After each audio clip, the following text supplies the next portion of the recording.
No Brasil, esse debate ele está muito marcado por uma politização, né, que é do tempo da nossa política, né, as questões da nossa política de hoje. Mas veja, a questão mesmo do deepfake, né, foi regulamentada agora, 15 dias atrás, na Itália, né, foi o primeiro país europeu a regulamentar o deepfake e é um governo de direita, né, um governo que é o Fratelli dell'Italia, lá, da Giorgia Meloni, é um governo que não é um governo, vamos dizer assim, estatista, que quer que o Estado domina, não é sobre isso. Eles estão percebendo que tem riscos ali no ambiente e que esse debate está para além da esquerda e direita, né? Eu acho que também a gente está precisando sair um pouco disso, pelo menos em alguns campos, né? Nessa discussão científica, a gente fica preso demais nessa esquerda e direita, isso é ruim pra gente, pro país, né? Eu acho que o debate da regulação das redes, ele não precisa ser baseado na China e no corte abrupto da rede, e que não vai acontecer, né, aqui, por exemplo, né? Seria algo trágico ao Nepal. Mas tem exemplos. A Austrália, né, na Europa, em países da Ásia que tem pretensão de ser tido como democracia, como no Ocidente, que tem exemplos de como fazer e regular sem que afete a dinâmica a que se propõe aquela rede. Agora, à medida que aquilo ali destoa, que ocorre um crime, que ocorre de uma maneira que afeta a sociedade, aquilo ali tem que ser regulado, tem que ser sim pautado, e que é uma ameaça. É uma ameaça ao regulamento social básico. Né? Eu tenho até uma pergunta aqui que o pessoal fez no chat. Manuel Vilar falou assim: algum outro país conseguiu regular as redes sociais de uma forma eficaz para eliminar ou diminuir as fake news, por exemplo? Já existe alguma... Isso está sendo debatido no mundo inteiro. A coisa tá... Nós estamos vendo o carro... Tá, como é que o pessoal fala? A roda está sendo trocada com o carro andando, né? A Europa está se preocupando muito nisso e tem aquela questão do Parlamento Europeu, né? Uma legislação supranacional até. Por isso é uma legislação também que está sendo bastante debatida, mas tem aquela questão de... enfim, você tem muitos atores, né? Às vezes visões antagônicas. E você precisa achar ali um meio termo. Então, assim, eu destacaria a iniciativa europeia, na qual eles estão se debruçando nesse assunto e tentando achar um denominador comum entre os estados europeus. Acho que... Aí, assim, eu não sei se a pergunta dele é... Se teve sucesso, algum país já teve sucesso. Aí a questão... isso ainda é muito novo, né? O que é ter sucesso? Porque na minha opinião, questão de novo, de opinião, a Rússia teve sucesso nisso pra mim. Porque a Rússia, ela tem as redes sociais que nós temos aqui no Ocidente, né? Você não tem uma proibição total lá, mas você tem um grau de monitoramento, né? A Rússia tem o famoso botão de liga e desliga da internet, né? Eles têm outros mecanismos lá, eles estão mais avançados nesse debate. Claro, né? A gente quer ser a Rússia? Não necessariamente, né? Mas para aquele contexto deles lá, tá funcionando. A China... De novo, né? O chinês é igual ao ocidental, para aquele contexto faz sentido. Acho que a gente, talvez para nossa realidade aqui, cabe a gente pensar mais nisso, né? No que tem acontecido na União Europeia, a própria Austrália, né? A Austrália é outro bom exemplo de país que está...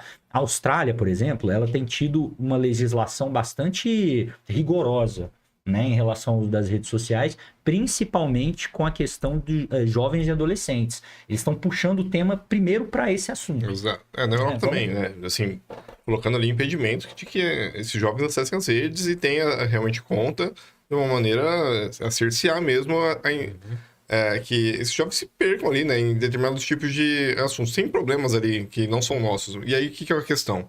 O Brasil tem que achar um caminho próprio. Né? O que a China fez, o que a Rússia faz, o que a Europa pensa, a Austrália está fazendo, cada um tem o seu problema ali. Na Europa, por exemplo, tem tido muito caso, por exemplo, na Suécia, de jovens que têm se levado a campos extremistas pela rede, pelo Discord, por exemplo, se filiando a movimentos de terroristas, inclusive, se explodindo lojas, explodindo lugares ali por desafios, né, para entrar em gangues, entrar em grupos. Tem agora ali. em Portugal, falando contra brasileiros, né? Exato. Não, pois é. Então, assim, tem problemas ali. E cada um tem uma situação. Aqui no Brasil, por exemplo, nós temos outras questões que nos afligem mais e temos que regular de uma maneira que se adapte à nossa situação. Agora, o sucesso é um problema porque a cada medida que você vai regulando tais coisas, surgem novas. Se a gente tivesse feito essa regulação em 2019, imagina só, o debate para criar essa lei num congresso, numa casa de lei, passar por bicameral, ser sancionado, isso leva um tempo, é uma discussão com a sociedade e tem um atraso com a realidade. É muito mais rápido. Exato. Né? Se a gente tivesse feito isso em 2019, pré-pandemia, é difícil. e agora, assim, na pandemia tivesse acontecido toda a evolução que nós tivemos dentro das redes e capacidades. Então, a lei estava atrasada.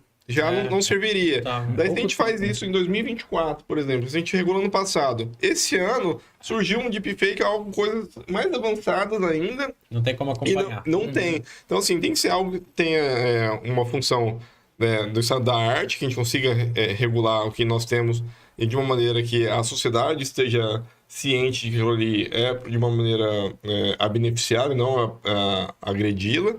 E que aquilo ali possa ser também modificado com o tempo, você pode ser adaptado, né? Tem que ser moldável.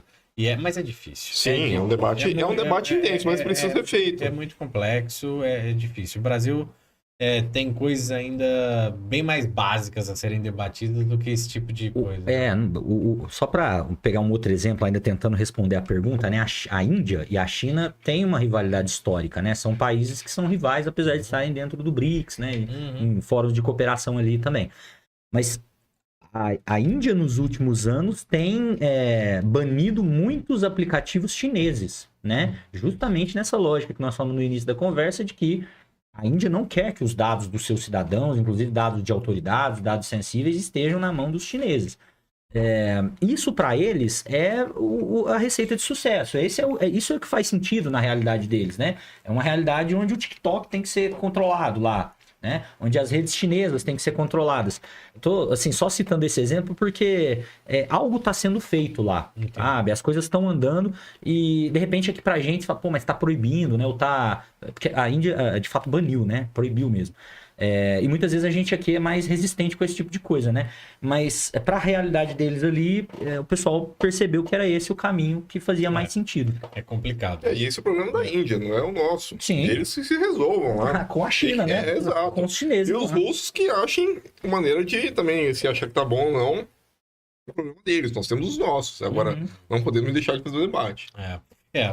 O ZUS, né, colocou aqui. É importante também o Brasil talvez fazer mais acordos que envolvam transferência de tecnologia para nós, né? Eu acredito que, assim, olhando para esse tipo acho que foi uma afirmação, né, que ele fez aqui, é mais complicado, né? Essa transferência de tecnologia, principalmente para um país super desenvolvido para um país menos desenvolvido, é bem difícil acontecer. Não adianta o país que nós fazemos um acordo e transfere tecnologia sem que a gente tenha a capacidade de absorver e dar seguimento a ela. Nós temos os acordos de defesa do Brasil, e isso desde os começos dos anos 2000. Então, assim, todos os governos dos anos 2000 para cá fizeram compra de defesa e todos os acordos foram feitos baseados ali em transferência de tecnologia. Daí, por exemplo, dos caças Gripen, por exemplo, nós pagamos muito mais caro pela unidade desse avião do que ele realmente é vendido na Suécia para outro país, porque nós temos um acordo de transferência. Nós vamos fabricá-lo aqui, temos a capacidade de modificá-lo, adaptá-lo à nossa realidade. A Tailândia comprou o mesmo avião pela metade ou quase um terço do preço, mas ela compra o produto pronto ali, não pode mexer nele sem a anuência da Suécia, e depende dela para manutenção também. Então, assim, temos essas engenharia questões. reversa também, né? Tem sempre essa possibilidade, né? Mas, assim, é mais difícil de fazer. Assim, a gente tem que ter a pessoa capacitada também para fazer engenharia e absorver aquilo ali. Nós vamos ter um corpo formado de engenheiros e a empresa e a produção para isso ir avante. Daí nós fizemos isso, por exemplo, com o Gripen, com os submarinos franceses, né, da Scorpene, com blindados da Iveco, né, da Leonardo agora. Então, assim, nós fizemos isso.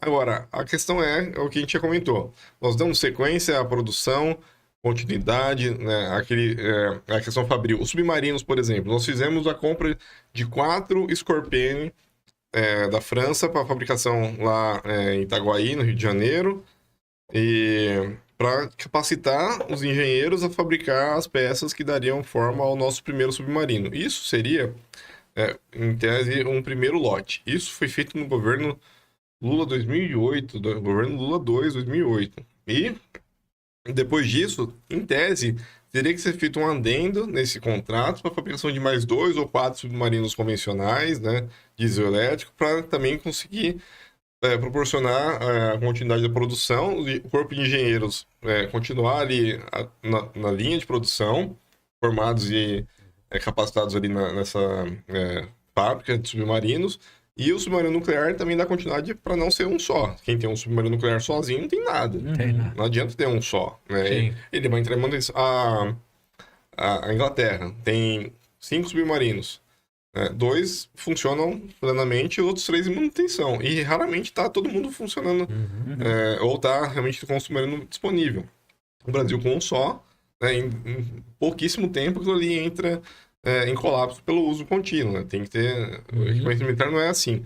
Então, assim, a gente faz acordo de transferência de tecnologia, mas o que a gente realmente consegue aproveitar e a descontinuidade política desse planejamento nos leva a um fracasso. Né? Nós fizemos isso com vários projetos, com vários...